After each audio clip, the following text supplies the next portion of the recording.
नमस्कार दोस्तों, स्वागत है आपका टेक्स्ट बुक कार्ड चैनल पर। आज हम भारत के इतिहास की एक अद्भुत यात्रा पर निकलेंगे।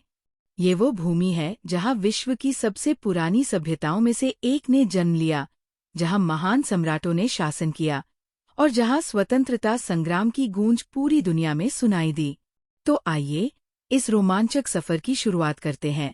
भारत का इतिहास हजारों वर्षों पुराना है और इसे विश्व इतिहास के महानतम अध्यायों में से एक माना जाता है। इसकी गहराई और व्यापकता इतनी विशाल है कि इसे एक बार में पूरी तरह समझना कठिन हो सकता है। ये एक निरंतर प्रवाह में विकसित होने वाली गाथा है, जो मानव सभ्यता के आरंभ से लेकर आधुनिक भारत के निर्माण तक फैली हुई है। वैज्ञानिकों और पुरातत्वविदों के अनुसार धरती पर मानव जैसे प्राणियों का अस्तित्व लगभग 53 लाख वर्ष पहले हुआ था। समय के साथ कई प्रकार के मानव विकसित हुए, लेकिन उनमें से अधिकांश कालांतर में विलुप्त हो गए।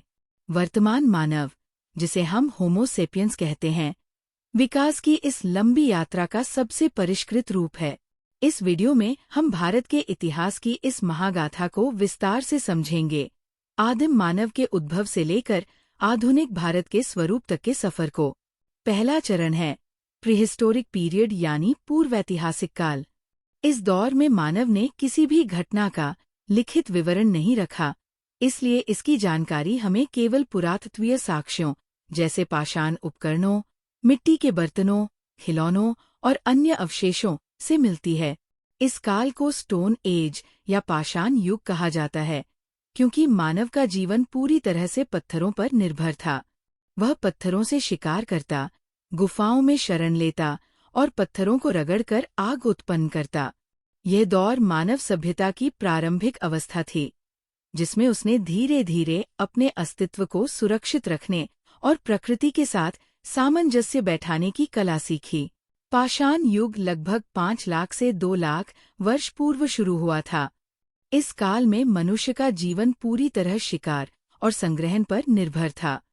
हाल ही में तमिलनाडु में हुई खोजों में इस क्षेत्र में मानव द्वारा बनाए गए सबसे प्राचीन हथियारों के प्रमाण मिले हैं, जो उस समय की विकसित होती तकनीक को दर्शाते हैं।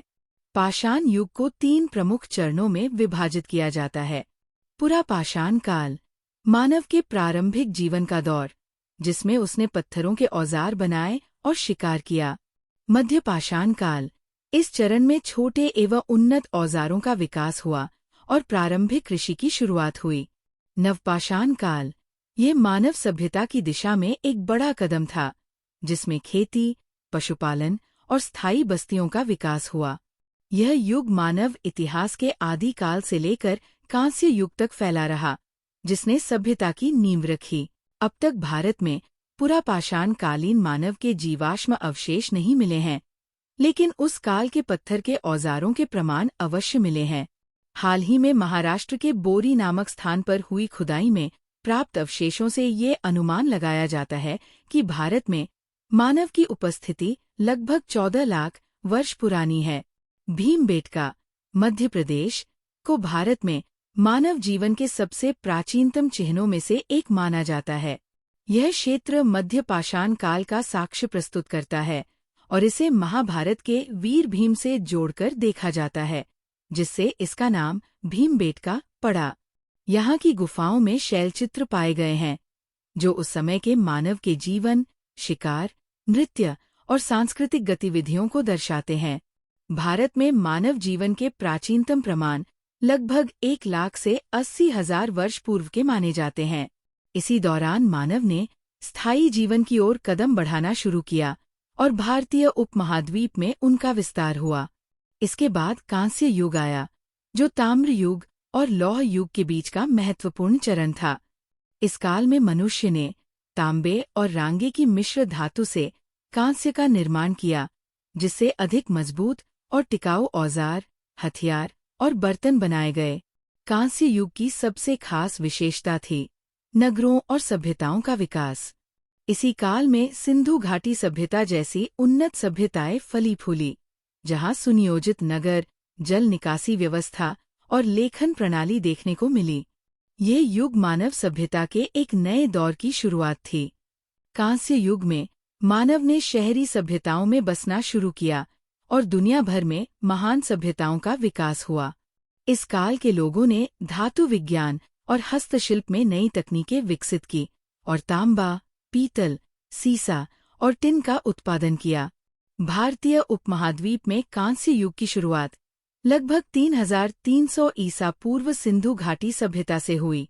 इसका सबसे आधुनिक और उन्नत नगर हड़प्पा उस समय की उत्कृष्ट कला, नगर नियोजन और जल निकासी प्रणाली का बेहतरीन उदाहरण था।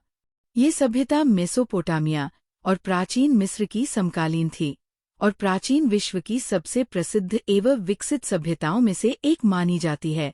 अब भारत के प्रारंभिक ऐतिहासिक काल की शुरुआत होती है, जिसकी नींव वैदिक काल में रखी गई। वैदिक सभ्यता को प्राचीन भारत की प्रथम सभ्यता माना जाता है, जिसका संबंध आर्यों के आगमन से जोड़ा जाता है। हालांकि अब तक भारतीय उपमहाद्वीप में आर्यों के बाहरी मूल का कोई ठोस पुरातात्विक प्रमाण या डीएनए अनुसंधान से पुष्टि नहीं हुई है। ये कहा जा सकता है कि आधुनिक विद्वान अब इस बात पर विश्वास करने लगे हैं कि वैदिक सभ्यता भारत में ही शुरू हुई थी और आर्य भारतीय मूल के थे। आर्य लोग पहले खानाबदोश थे, जो अपने जंगली परिवारों और पशुओं के साथ इधर-उधर भटकते रहते थे। इस दौरान उन्होंने पत्थर के नुकीले हथियारों का उपयोग करना सीखा और कृषि का आविष्कार किया। वास्तव में आर्य ही पहले ऐसे लोग थे जिन्होंने खेती शुरू की। उनकी भाषा संस्कृत थी और उनका धर्म वैदिक धर्म या सनातन धर्म के नाम से प्रसिद्ध था। विदेशी आक्रांताओं के आने के बाद संस्कृत और इस धर्म का महत्व और भी बढ़ा। संस्कृत, जिसे आर्य लोग बोलते थे, प्राचीन भाषाओं में से एक मानी जाती है। आर्य मुख्य रूप से उत्तरी भारत के मैदानी इलाकों में बसे थे। इस प्रकार आर्य सभ्यता का प्रमुख केंद्र मुख्यतः उत्तरी भारत था और ये वही समय था जब महावीर और बुद्ध का आगमन हुआ। उपमहाद्वीप में वैदिक काल लगभग 1500 से 500 ईसा पूर्व तक चला। वैदिक काल के अंत के आसपास 700 से 500 ईसा पूर्व के बीच महाजनपदों का उदय हुआ, जो बड़े राज्य और महानगरों के रूप में स्थापित हुए।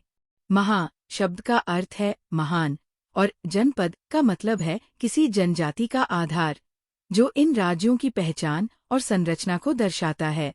वैदिक युग के अंत तक उपमहाद्वीप में कई छोटे राजवंश और राज्य अस्तित्व में आ गए थे, जो आज के उत्तरी अफगानिस्तान से लेकर बिहार और हिंदू कुश से गोदावरी नदी तक फैले हुए थे।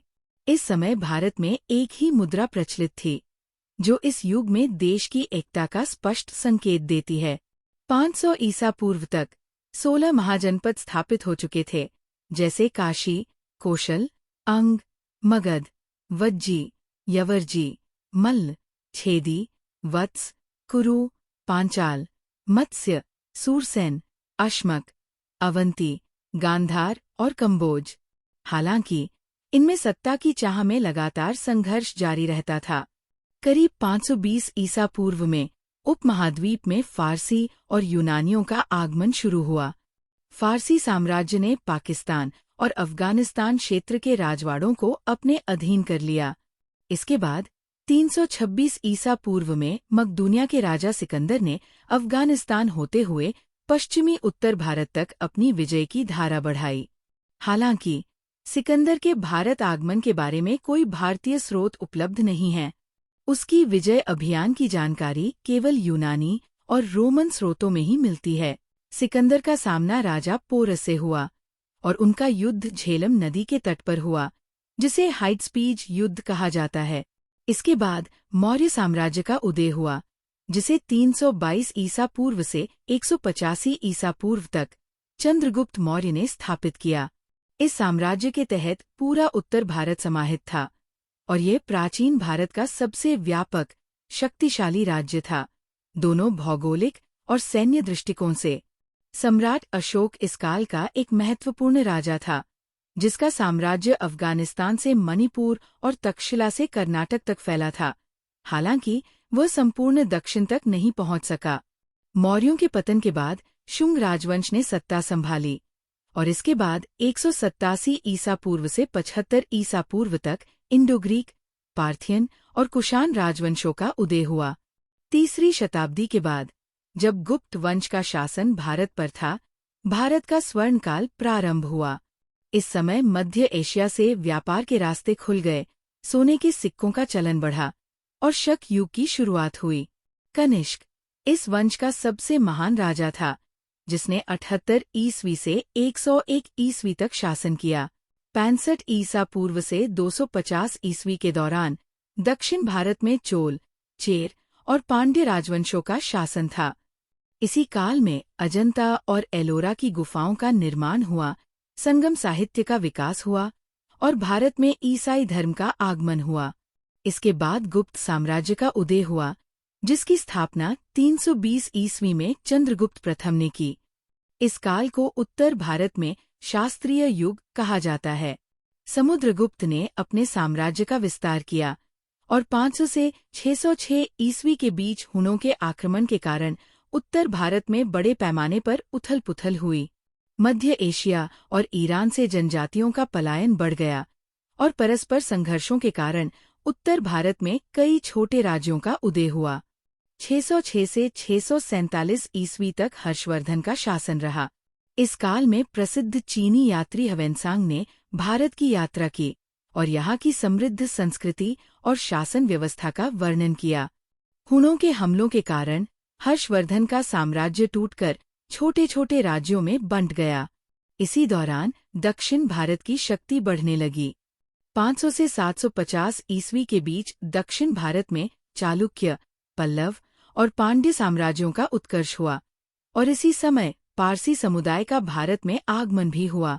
इतिहास की ये रोचक कहानी यहीं समाप्त नहीं होती। अगले भाग में जानेंगे और भी दिलचस्प तथ्य, तो जुड़े रहिए हमारे साथ।